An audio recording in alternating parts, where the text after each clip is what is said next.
Hey guys, what's up? Welcome to another lab podcast. Today we have Kel and Seth here, and we are going to talk about a little something called core training, aka abs, aka six pack, aka probably the most annoying topic we could possibly address. But we're gonna do it because everybody wants to know the secret to abs. So we're about to tell you, so sit tight if you want that secret. But before then, guys, how's it going?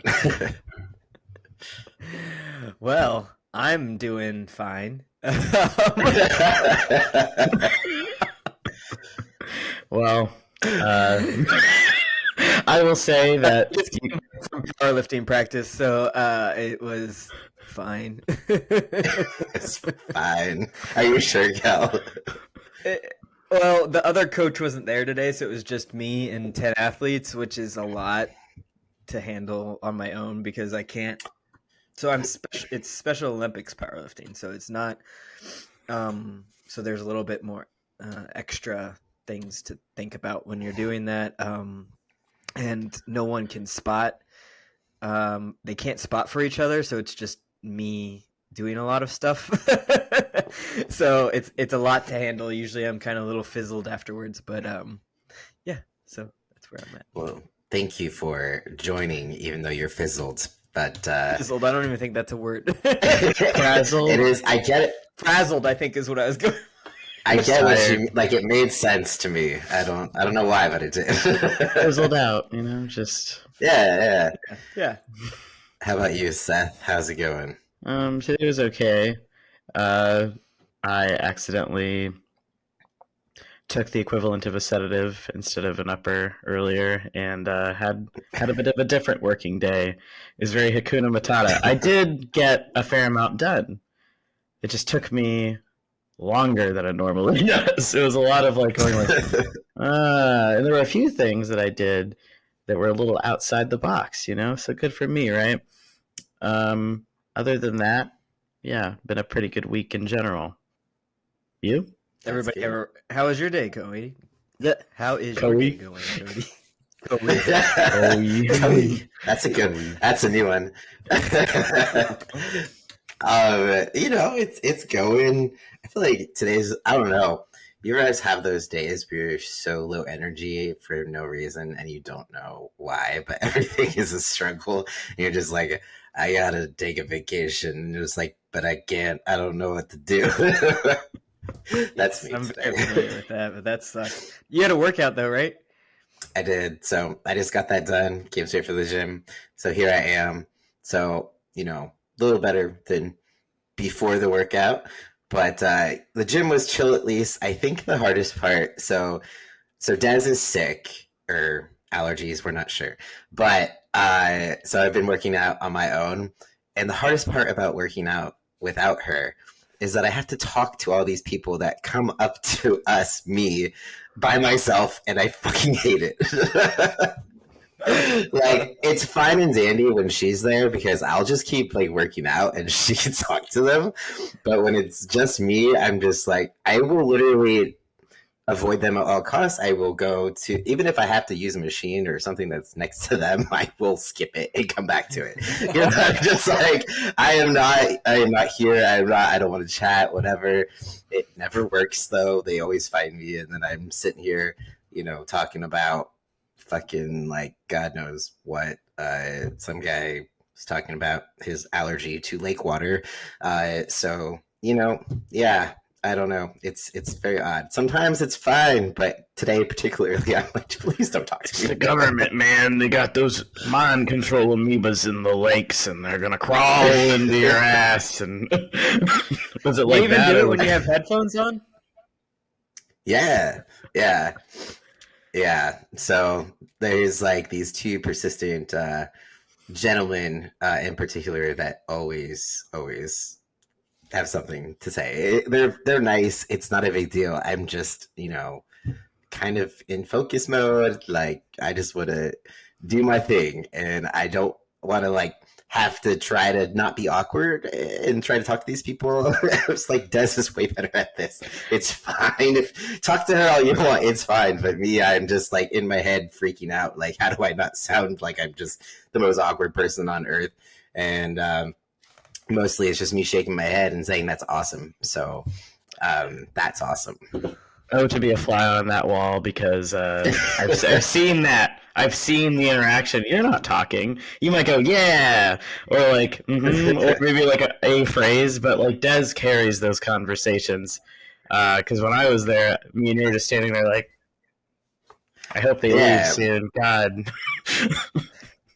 Well, one of the guys I think comes up because Des will talk to him and stuff like that.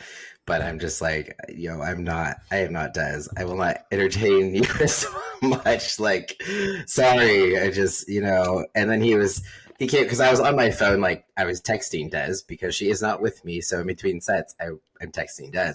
And he was just like, man, I got to get me one of those. That must be how you keep getting so big. It's the phone or something. I'm like, yeah, you got to rest between sets.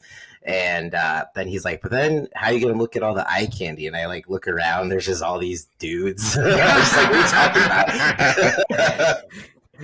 I was like, I don't see any eye candy. And then he was just like, yeah, there's not much today. Although there's this lady over here I've got some interest in. She'll probably tell you how she likes it too. I was just like, I don't want to talk about this. You go home. You need like one of those natural defenses, like a skunk, I always think that it's just, you gotta think of something, like make it, I don't know, like Jenna Marbles used to say,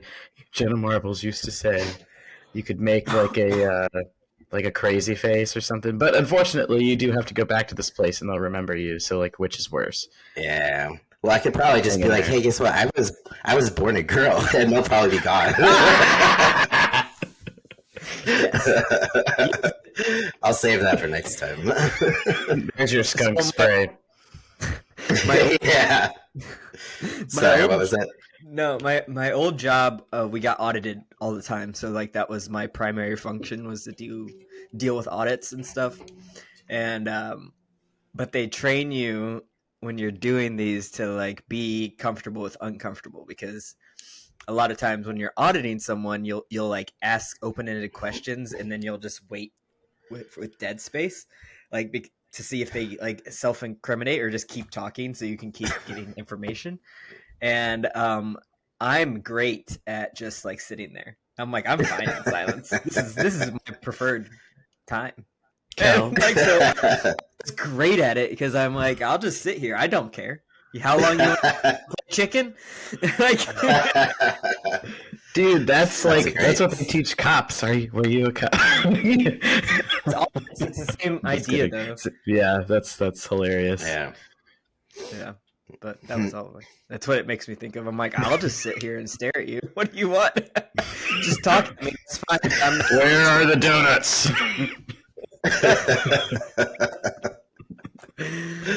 Oh man, I get it. No, social anxiety. It's so much fun. I don't think I'm ever going to, in my lifetime, figure it out or escape it. I think I've given up, and I just need to like embrace it and just be. I am socially awkward, so maybe I should just lean into it and be purposefully awkward to make myself feel less awkward. Is that a thing? It is. Just get stoned. Yeah. Whenever you go in public. Mm-hmm. Also, I think it makes you less socially awkward. Oh, for me, it is quite the opposite. Quite the opposite. I feel like whenever I'm stoned, like everyone hates me. I don't make any sense, and it's like, I don't know. Whereas I'm sober, like I can handle it. But to me, social anxiety comes down to caring what other people think, and we all do to an extent. But I think you just have to like tell yourself that that person's opinion doesn't super matter, and ultimately some people are going to find you annoying, and you guys might be annoyed by me right now, and that is on you. It's not on me. Are you high and paranoid right now? Well, it is fine. Yeah. So I didn't mean to like go off on the tangent of social anxiety, but I feel like we probably all experienced it at one time or another. But if we think about our most act. You know how like your brain goes to these things, and there's a worst case scenario, this fear. Usually, when that actual fear comes true, it's like you become less afraid of it. And I've totally, shit my pants on the side of the road before, so I just have to remember. Oh yeah. It could be worse. I have literally shit myself in public, and this is nothing in comparison to that. So I should be like, should be good.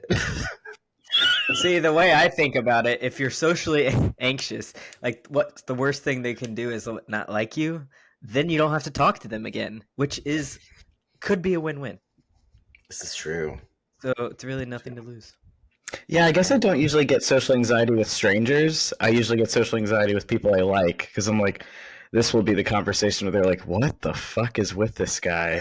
I've known him for 10 years, but this conversation has changed everything. It's annoying. Like, that's more where my, like, it's the in-between place. Whereas, like, total strangers, no. Sharice will tell you I have no shame. There is a nurse at the my doctor's clinic who refers to me as the guy who twerked at his wife to get her to not cry when she was getting a shot. So there's I have no shame. There were several people in the room. Anyway, she's gonna be mad when she hears that because. It's all right. She won't listen. It's cool. She does. She does listen. Oh, my bad. You're screwed now. Yeah. We're not editing it out. Well, No, I don't no. edit, but It's too hard. Staying in. All right. How about core training, guys? Yeah.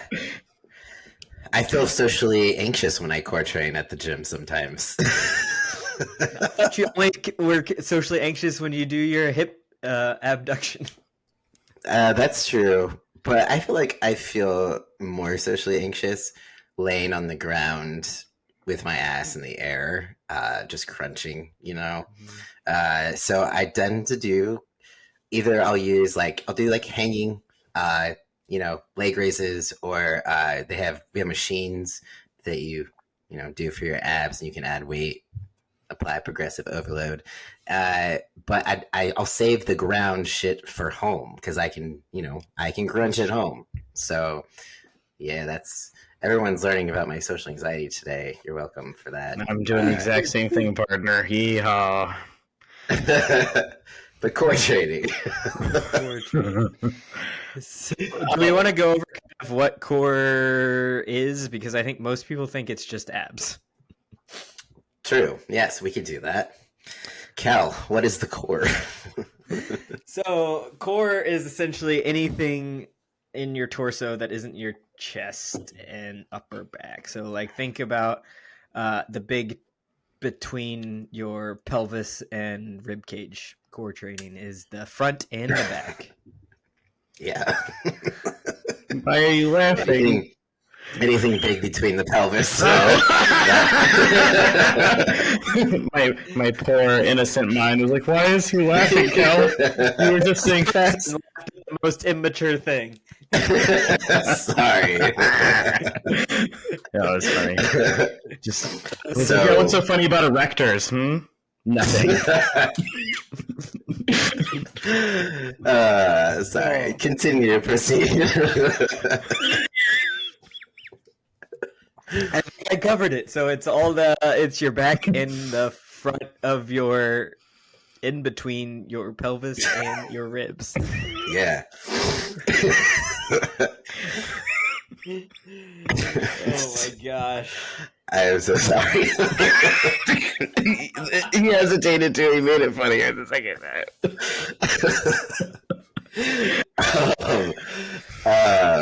So anyway, I have switched from being low energy to just really immature. So you're welcome for that. Oh my goodness. But so yes, just abs, and it's not doing a gazillion different exercises focusing on the front of your abs. Yes. It's your stabilizers. What keeps you stable when you're walking upright, when you're squatting, when you're doing basically anything. That is your core. Like an apple core. I mean, kind of, it's kind of everything. Apples don't have abs, but they have cores. Onions So do have people. layers. Yeah. Oh my gosh. I'm not high or anything. Okay. That's I should be. So how should we train our cores outside of ab crunches and all of those fun things we see on infomercials sometimes? Well, actually, I think I want to take it back one step backwards though first, because I think when people are thinking about core training and what they need to do or why they want to do core training, it's not typically to stabilize or to get stronger. It's necessarily most people, I think, want to get a work core to try to lose belly fat or get a more favorable physique in their core. You guys, I'm sure you guys have also heard that. Well, yeah. And do you think that is the right way to go about that? Yes. I'm sorry. Turn his mic off. Seth's like, I just did 1,000 crunches because I'm getting my 6-pack. Yeah, my 6-pack. Yeah, that's anyway. Yeah, so that's okay. So I do think there is a time and a place for like ab training. We do, abs are a muscle, and just like everything else, you can make them bigger. And I think that it's something that can still be something we should can train, especially if you're in like physique sports, especially if men's physique, for example, abs are really important. So yeah, I'm gonna train my abs, at least once, twice a week. But the thing is also that people tend to just do things like crunches and kind of body weight ab stuff. But just with any other muscle, you have to apply progressive overload. So that's when I think another kind of little myth or misconception is that just doing body weight crunch work is going to do the trick. I think we need to add some weight in there, apply progressive overload, make sure we're progressing. But that being said, if it's someone who's just not paying attention to their nutrition and they're just trying to make up for their nutrition with ab work, it's not going to work. Everyone has a 6-pack. Everyone has abs. It's just majority just covered with a layer of fat. So it's just like the nutrition aspect is how you're going to be able to see those abs. Sorry, I'm just going off on a tangent now, but it's just like, yeah, you can train your abs. That's fine. I'm not saying you shouldn't. It just shouldn't be like the main focus of everything. I think that's people are like, I want the ab training. I'm just going to do 1,000,000 crunches, or I'm going to do whatever, and I'm going to get a 6-pack. And no, it's just no. Right. And I think that's what a lot of the V shred and things like that are all focusing on, is like that get shredded and get your 6-pack showing and it's just ab work, not even addressing the rest of the muscles that make up your core. Oh my God, you just brought something up that's very relevant. V-shred. I'm not going on a tangent, just a short one, but they've gotten to my dad because he had it's very similar in structure to any group training website that V-shred's got going on, like those 30-day challenges, And he has this app. I'm like, what's that? And he's like, oh, just got my V-shred stuff. And I'm like, well, what? And it was like, I think it was the equivalent of a Catholic mom coming home to their child having a seance. I was like, have you strayed so far from the things that I've taught you? Especially because my sister also talks mad shit about V-shred. Well, Dad. So anyway, so my sister ended up writing him a program, but I had to inform her. I was like, dude, this is bad. We got to get V-shred out of Dad's head. It's going to rot his brain. And one of the sections was on abs. And I was like, Dad, it's your food, man. And but abs are made. That's what, they always say, abs are made in the kitchen. And like Cody was saying, there's some aesthetic training and functional training, but like it's multifaceted. And don't listen to V-Shred. Absolutely. Yep. It's Kelly, your face. You're just like, yep. True that. Well, how about you, Cal? Like, what do you think about? I feel like my nipples just keep popping out. What do you think about? Now I'm looking. What do you think about core training, and like, what do you feel like is the optimal way to go about it? Well, I think that it's different for different people, right? So it depends on your goal, and I know that's like such a shitty response, but like you have to think about what you're trying to do. So do you have physique goals? In that case, you're probably going to train them like we talked about, progressive overload, doing it a couple days a week, 1 or 2 days, not all the time. If you just have strength goals, I tend to do a lot of like more rotational core exercises. So like doing like wood chops or something along those lines. So things that you would get, because I think a lot of people, when they hurt their backs and stuff, it's usually because they don't train their core properly. And it's a lot of times it's either doing twisting motions or picking up something improperly. So it's a lot about getting the core work done in compound movements. So like when you're squatting, when you're deadlifting, stuff like that.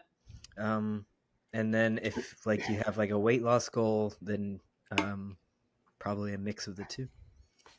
So that makes sense. It does. And I was going to just tacking on a personal anecdote from the other day. My gym has a cable machine that's the typical small, like it's not their only cable machine, but like, you know, the one where you could typically do like bilateral movements easily, like the kind. Anyway, I'm going into too much detail with that.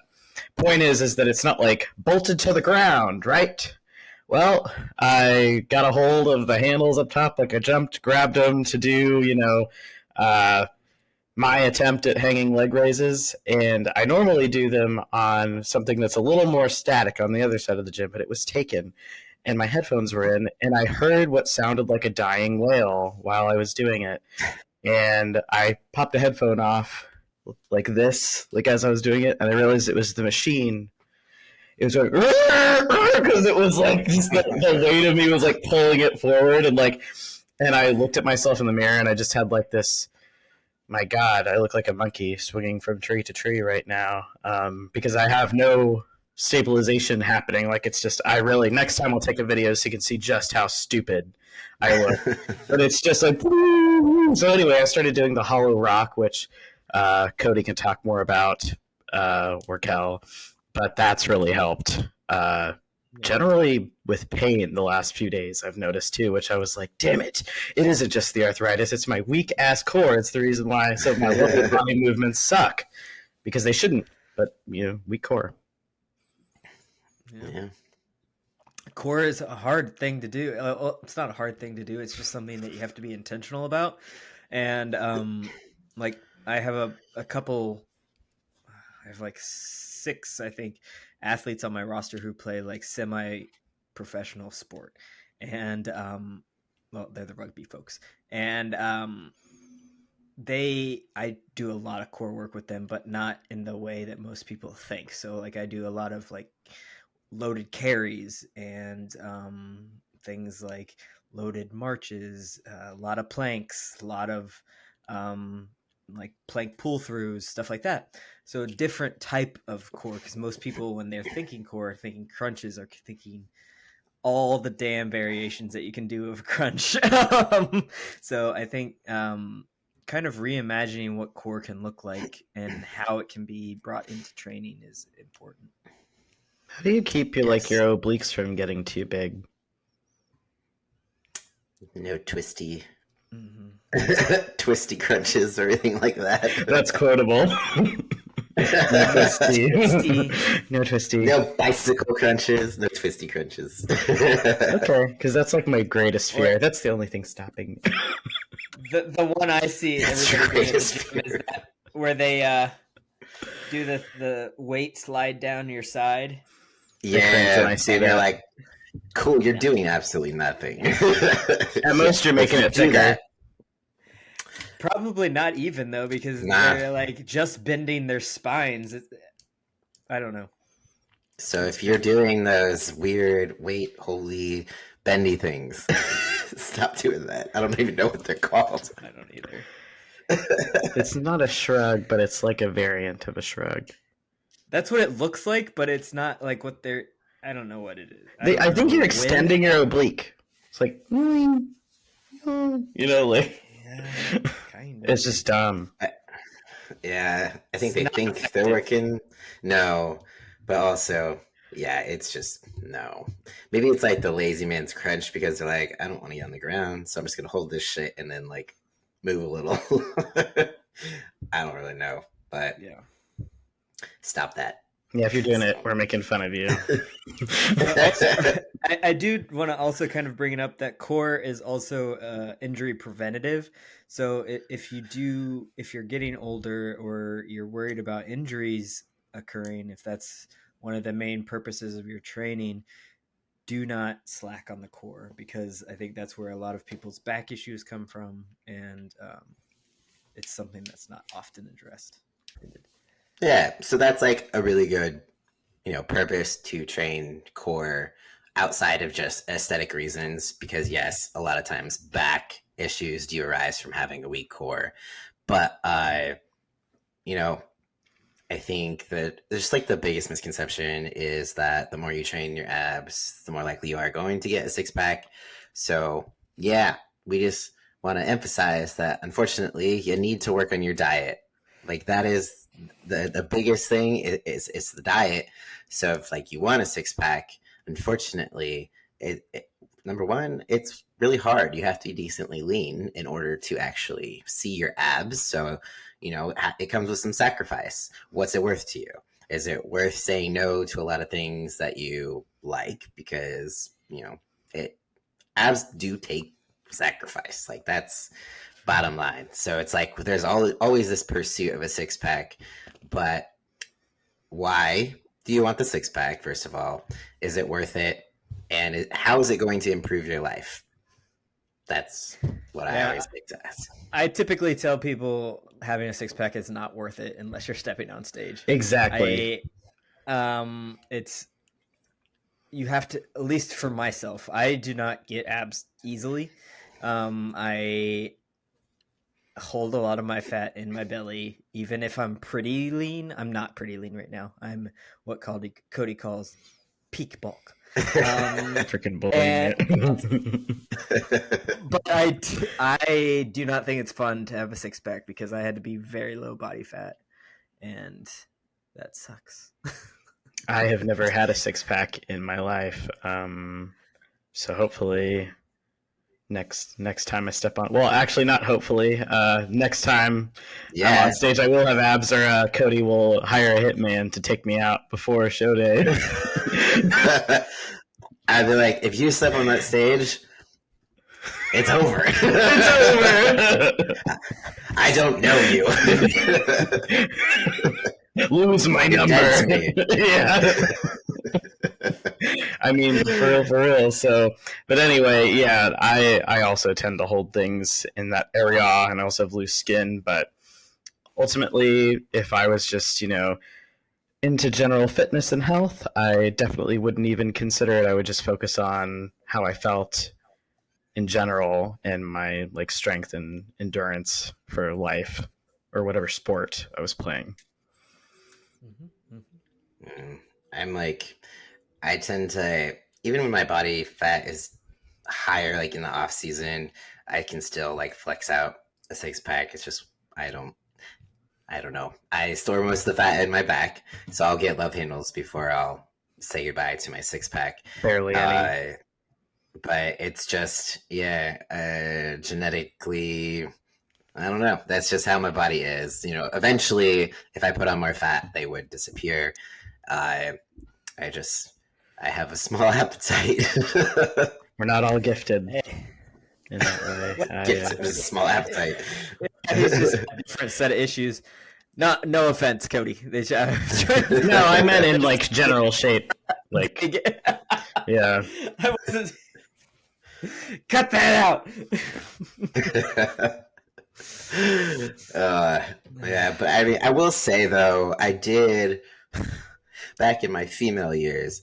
I did focus a lot on, well, not a lot, but I did focus more on ab work, and I do think there's some, this isn't scientific by any means, but I feel like abs are one of those things that you're able to maintain after a certain amount of time. Like you can focus on them and build them up and kind of, go through different phases or, periods where you focus on them or other periods where you kind of, don't focus on them as much. And they're not going to just go away because you are using them constantly. So they're not going to just atrophy. Like if you didn't work out your arms and those would shrink down, your abs, not so much because you use them stabilizing your body basically constantly. So that was just a realization. I was just going to put that out there. Love it. I have a question. Or no, I have a. Well, I'm gonna ask it in the form of a question because I get asked other times. So, why do bodybuilders do the vacuum? Does anybody want to answer that? Go for it, Cal. No, you do. I asked. You do it? Yeah. Why do they do the vacuum? To keep their waist small. Yes. And so do you think that there's any reason that gin and pop people should do that? Not unless you're eating a shit ton of food and stepping on stage. I don't see a reason to unless you really enjoy it. But there generally isn't, a reason for Gen Pop to be concerned about their waist size because, like, when bodybuilders, we're consuming so much food. The bigger you get, the more your waist kind of gets distended. So the vacuum is kind of just this, mind body connection of like learning how to suck it in, like grandpa. Skinny thoughts. So, the fun fact is, when I was young, my mom said that you could get rid of fat by sucking it in. Because I was a fat kid, so like she's like, just suck it in. That's how you burn fat. Oh, God. Well, that's kind of traumatizing. Just suck it in. Just suck it in. Well, yeah. If people ever watch bodybuilding or notice, when bodybuilders get to a certain size, their guts start to blow out, right? It's due to a few reasons. One being that, like, you're so fucking big that, it happens. But also the drugs, because, for example, growth hormone, it doesn't just help increase the muscle size, it also increases all of the organs in your body size. So if you can imagine the size of their muscles, their organs have also expanded. So it gets harder to keep that waist smaller. But also with all the food, like bloating and all that shit, it just gets harder and harder to keep things in. GH make brain bigger, smarter? No, sorry. Smarter, big brain, GH, brain bigger, smarter. Gotcha. Ace bodybuilders wouldn't be, Nick Walker, smartest man alive. Yeah, exactly. He's Socrates. They're all just like Pinky in the Brain walking around over here. This podcast is unhinged. It is, and it's my fault. I'm sorry. See, it's funny because I definitely think it's me. I think that's because you're stoned and paranoid. Yeah. It's all my fault. We'll just go with that. Seth, it's your fault. Yeah. So, anyways, yeah. So, do we have anything else to talk about? Do it, but don't do it. What was that? Sorry. What's your favorite core exercise? Captain's chairs. Where's I don't even know what that is. where you sit on one of those chair things and you like either raise your knees or your legs. Oh, like the dip thing? Yeah, Yeah, okay. those are fun. A name. Captain's chairs. Mm-hmm. What was that?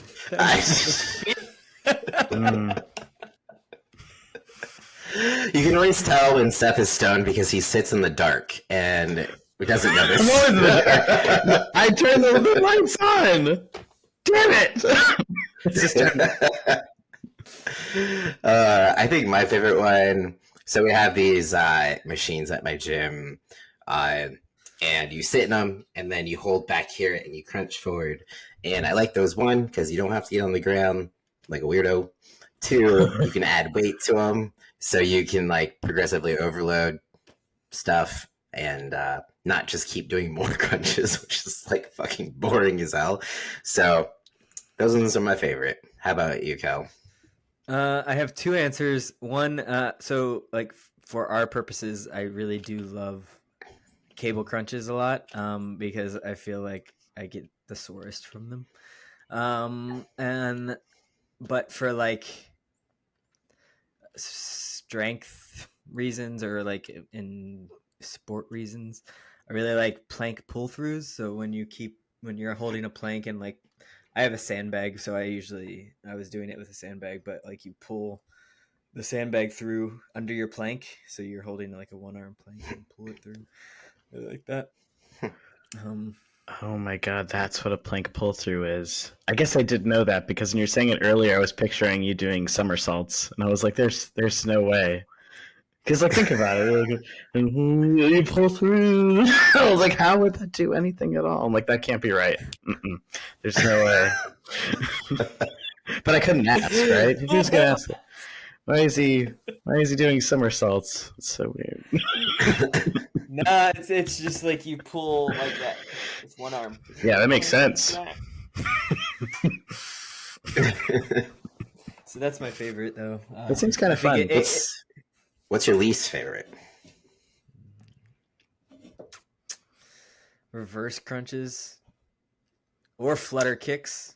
Oh. Those are pretty hellish for sure. They're so hard. What's your least favorite? I think my least favorite is probably the ab roller. I love that roller. It's like I feel like I'm gonna hurt my back half the time. Like if I go too far, like my low back starts hurting, and I'm like, oh shit, that's why I'm doing this. But yeah, I'd say the one that I hate the most would have to be captain's chairs. I'm just kidding. No, your favorite and least favorite. Yeah, I hate them because I feel like they. So that was a serious answer. I hate them because they hurt so bad. Because it's a particularly weak spot for me, especially like the lower bit. Whatever that one's called. Part of the rectus abdominis. The lower part Your of that. bits. Look at the lower bits between the pelvis and anyway. So it just hurts like a bitch and it's very sore. So I hate it, but I love it because it's effective. And I want to change my answer. Okay. It's too late. So I hate ab mat sit-ups. Have you guys ever had to do Oh, this? you're a monster. Yeah. Okay, cool. CrossFit. The CrossFit days. I would get like this weird. We always called it monkey butt, but like at the top of your tailbone, like you would get like burn. Like we used to call it Indian burn. Like your skin would get raw, and then it would really hurt to shower. So like I never got monkey butt somehow. I don't know how I ever escaped it, but definitely have done a lot of ab mat crunches before. But also I feel like they aren't that hard. I don't know. Like the way they allow you to open your leg. This sounds weird. Your legs are almost cross-legged, right? It's like a frog stretch. That's how your legs are. So then you put an ab mat your back. So you get a little bit of curvature, like a little bit of hyperextension, and then you come up all the way, and you know your hands are basically touching the floor in front of you. But they always felt way easier to me than actual crunches. I don't know if that's agree. just because it is like we're gonna kip our crunches too. Well, I thought it is like you kip your crunches because it's like doing like using momentum to like swing your arms up to touch the ground. So you're like, I don't know, like flinging your elbows in to like get the extra movement. That sounds horrible. But it always hurt my ass, so I hated them. My theory was because I had no ass, so it was just like rubbing. What about toes to bar? Were you ever? I'm short, so I fucking rocked toes to bar. I loved when we had those in the workout because like I'm gonna kill this workout because I just had like little legs, like just right up to the bar, and I'd be like, just keep going, I'm good. So those were my favorite. I was okay at them, but I never could do them for very long because my hands were somehow always bloody, always. So like, this is how CrossFit is. I know. The last 5 minutes have made no sense to me. I'm just sitting here like, yeah. And what happened in the war? I remember this one workout specifically because I don't remember many CrossFit workouts. But there was this one that was like accumulate 100 toes to bar, and every time you dropped, you had to run 400 meters. And so I just remember I could do like 3. I could never string them together well. So like I would be like 3, drop, and I was the last person to finish, which was always my least favorite thing to do because then everybody cheers for you, and which is nice to do when you're not. I hate when you're the person. But like, because it feels so great when you're just like part of the community. But if you're actually the last person, you're like, I want to fucking kill everyone. The flat-footed dunk's done. Yeah, no, I used to do some endurance running back in the day, and I was slow, but I would never stop, but my pace was very slow. And I would be bringing up the rear, and the clapping. Don't miss the clapping. I'm not a runner. Not a runner. No, I'm not a runner either. I used to be a runner. I actually used to really enjoy running too much, so I don't anymore. This is not supposed to sound rude, Cody, but were you fast? Because you looked like you were fast. Oh, okay, I thought you were about to run. You know, I got pretty good at it. I did get pretty good at it. I won a few 5Ks in my day. So, but I have this problem where once I win something, I don't want to do it again because then there's this pressure. So I think the last 5K I did was called like this Jingle Ball 5K. It was in Folsom. Des actually did it with me. It was years ago, but yeah, like I won, and then I was like, all right, that's it. But I think I just like. I ran so much. I always set out to do a marathon. I only got to doing a half marathon, but it's too late now because my old knees will not handle it, and I'm just way heavier. So it will be a disaster. But yeah, I enjoyed it. I got decently good at it. It became my comfort zone. And then I got into CrossFit and was like, okay, this is a new type of torture that I am going to enjoy until I don't. So here we are with bodybuilding. If I win, hopefully I don't just stop because that was... You just like to end on a high note. Exactly. I'm like, cool. This is where I go out. I can't lose. I don't want to lose, so I'm going to stop. Oh, yeah. So anyways... I also shit my pants running, so yeah, full circle. Full circle, coming all the way back. That wasn't what made me quit either, so. Yeah, no. Do you guys have anything else to talk about core with? Crickets. It's a don't do it. Like do it. It's just like a very quick topic. It's like, hey, feel free to train your core, but don't think that it's going to be the thing that's going to get you abs, right? Yeah. That's simple. And plus, I think the other take-home thing is that you train your core at all times, which is why you don't really need to do a ton extra if you're not looking to also clean up your diet. Yeah. Yeah. And it's like if you have the intention to clean up your diet in the future and you're like, okay, I'm going to start training my core now so that when I clean up my diet and uncover the layers, then it'll look nice. That's fine too. But just know you can't spot reduce. You know, maybe that's the biggest kind of thing we probably should touch on. That's what we should have started with. Yeah. Maybe that should have been the whole ass topic. You can't spot reduce. Just listen to the podcast in reverse. Yeah, there you go. So you can't spot reduce, and I think that's the biggest misconception as to why people do so many ab workouts, because they think, I got to lose this belly fat. I'm going to do all these crunches. I think that's one of the most common questions I get, which a lot of people say that, but it's not real, but it is real. Like, I feel like every single time I do a Q&A or someone messages me on Instagram or something, it's, hey, I've been trying to lose this belly fat, but I haven't been able to. I've been doing XYZ training, crunches, whatever movements can I do in order to get abs? And then I have to break it to them and be like, it doesn't matter how much exercise you do or whatever movements, there is no magic exercise for abs. It's going to have to be paying attention to your nutrition. And I know that phrase, you know, abs are made in the kitchen. It's very cliche and whatever. And it's just like, well, you know, they're not made in the kitchen. It's a combination, right? It's a combination of training and nutrition, but the majority of it will come from the kitchen, the nutrition standpoint. So it's kind of blown my mind with that, because I've been thinking about it lately, and you know, obviously your abs respond to hypertrophy, but how much, right? So if I was to say, starting today with what I would imagine to be a weak core, since it was weak 3 days ago, I'm going to assume it's still weak.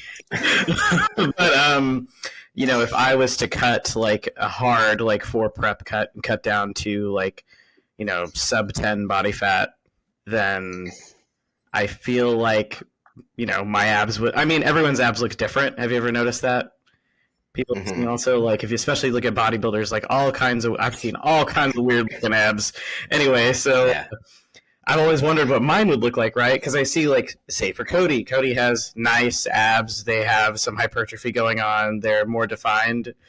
Fuck you. I get it. I just, you know, that's not something I have, right?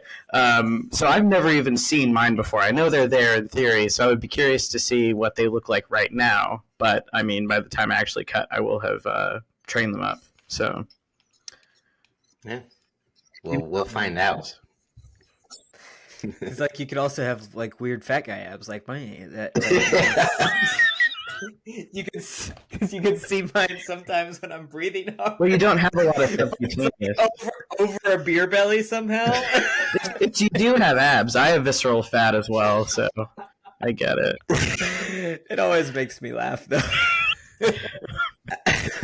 Well, you do have good abs, though. We've seen Kel's abs before, so yeah, we know he's got a good set of abs. Mm-hmm. Yeah. He's, you know, very suited for bodybuilding. If you roll back through the Instagram, you can see when I was in my show.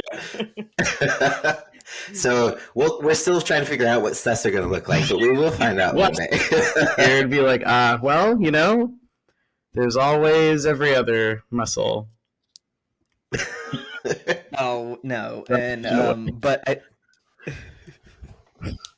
don't remember. I was gonna say something now. I don't remember what it was, but the story of my life. It's okay. If you could spot reduce, like let's pretend that spot reduction was real. What would you wish to spot reduce? Waist. Yeah, just my muffin top in general. Love handles, I think, bother me more than my beer belly. Well, that's probably the second one. How do I lose my muffin top? People like to ask that one too. And then I'm like, stop wearing pants. That's it, you know. Yeah, Yeah. it's I wear bigger underwear. Yeah. So slim, so skinny.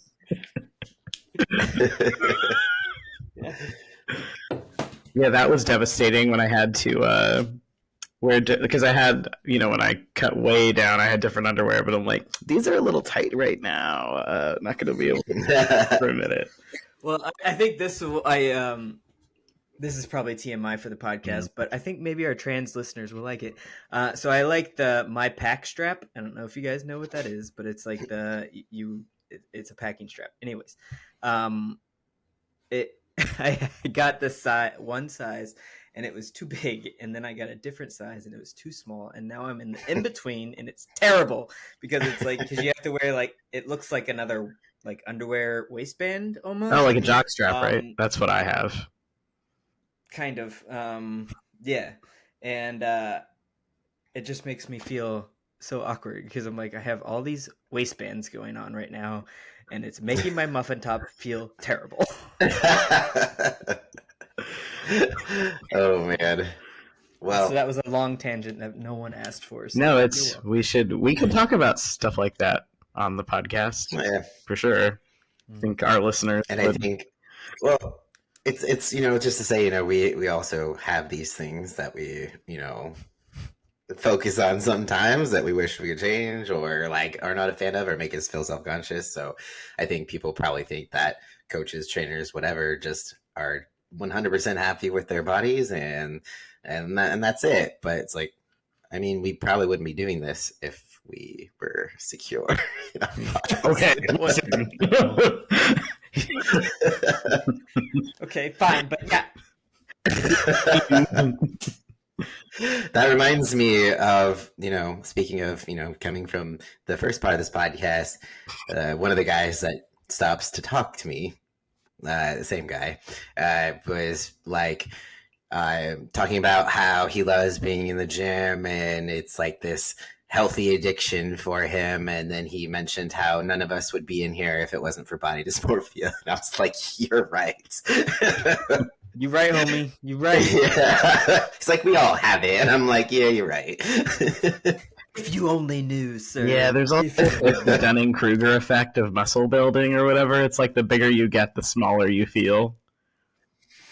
Yep. Fucking I think that was a Goob phrase back in the day where he was like, the minute you start bodybuilding is the minute you never feel big enough. Yeah. Yeah. And it's also kind of crazy though, because I feel like I just talked to Cody about this in one of my check-ins like relatively recently, and I'm like, I finally feel like I'm starting to look like I might be a bodybuilder. Yeah. It was literally just like a month ago. So like, I feel like right? Like I'm not lying. No, you're not. You look like a bodybuilder. And it was just very funny because I think people feel like people with muscles are judging them, and they're like, certainly not, because not always, because we literally also don't feel like we have muscles, friends. Yeah. I'm more likely if I like perceive you in the gym as more muscular than me, I'm judging you, not in like a mean way, but just going like, oh man, wish I had arms like that guy over there. And then I'm like, I keep progressively overloading and eating what I'm supposed to, and maybe one day, looking at like this 6'4" like Goliath man who probably eats 6,000 calories a day. I'm like, one day, yes, one day. And then you go over to the bench and pull the hundreds off the rack and try to press them like it's nothing. You're like, what's up, bitch? There was a decline, because the incline, chest press machine was taken, so I just hopped on the decline really quick. And I was like, wait, is this easier? And I put 3 plates on, and I pushed it up 4 times, and I was like, oh my god, am I going to do 8 of these? And then it just, like, complete failure. And then when I realized just how shit my form had been, because, like, 2 plates felt too easy, so my brain was like, third plate, we're not going to try to just add a 10 or a 5 or something. I know that if anyone was looking at me in that moment, they'd been like, oh, that poor little ego lifter. He thinks he's pushing 3 plates right now. That's adorable. So, like, plates, do you mean like 45s or like 5? Did you put 3 5-pound plates on there? 3 per side. 3 5-pounds. What? You didn't put 45-pound plates. 3 45-pound plates. 6 45-pound plates on the decline chest press machine and pushed it up 4 times. That was it, though. Okay. It was you're like, I'm going to need video. I'm definitely going to need a video because I don't fucking video. believe It's only going to be 4. It's only going to be 4, and the form isn't great, but they did go up. And it makes you kind of wonder just how much the machine was doing because, all of them kind of work differently. I think the starting weight on the push was like 10 pounds, but I always feel like that gets negated by the limited stability movement that needs to happen on your end. Anyway, that was not supposed to be a brag. It was just idiocy because I saw another guy do it. I'm like, well, we're probably about the same size, even though that's not an indicator of strength really at my size. So I was like, yeah, I'm good. And also, just something about 20 minutes after the pre-workout cooks. Yeah, it do be cooking, and my brain just like, you can lift anything you want. This entire gym, you just pick up anything. Yeah. Anyway. This is how your bodybuilding career is going to end because you're going to fuck yourself over. I swear to God, if you adopt this Ronnie Coleman bullshit, just... I mean, look at him now. Sorry. Get excited. But... No, you're right. Why am I... I did just get a shirt that said, or no, I didn't. I got it at the Arnold, but it says, nothing but a peanut. Lightweight, right? Lightweight. Yeah, yeah, boy. So, on that note, should we do the power talk? Yeah. So I'm going to try to do this better than last time. So here's to hoping.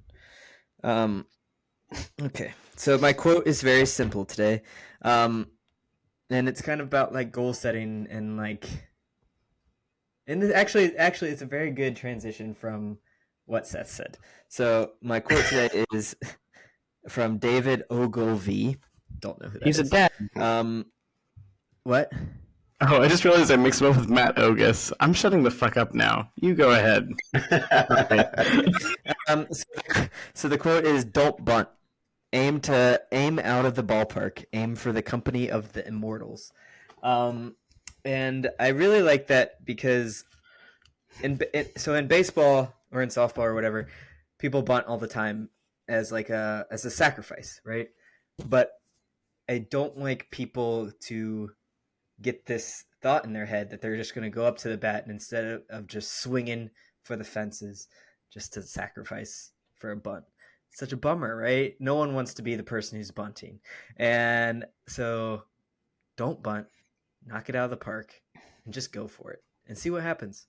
Obviously don't injure yourself, but I think there's no harm in setting your goals high and really reaching for something that might not be possible, but hell, it might be. So just go for it and try your best. And I think that's something to really think about on a Monday, especially headed into summer. Just fucking send it and see what happens. Yeah. I like it. Even